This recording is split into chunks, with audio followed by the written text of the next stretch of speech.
ఇది చూసారా, ఈ పెయింటింగ్ డబ్బాలో డ్రాగన్ మొక్కలు వేసాం కదండి, దాంట్లో ఉన్నాయి. ఇదైతే మొత్తం పువ్వు వచ్చేసిందండి. ఇదిగోండి, ఇంక ఇది విత్తనాలకే ఉంచాలి. చూసారా, బకెట్ కూడా కనిపించట్లేదు. పెయింటింగ్ డబ్బా దీంట్లో ఎంత మొలిసిందో చూడండి.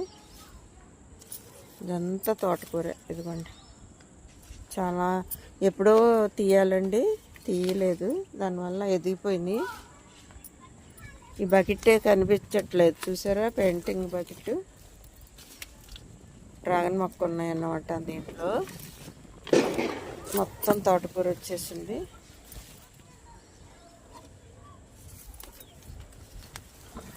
ఇదిగోండి, ఈ బకెట్లోది అన్నమాట. మళ్ళీ దీంట్లో కూడా అలాగే మొలిసిందండి. ఇదంతా తోటకూర. ఇదిగోండి, ఇది కూడాను.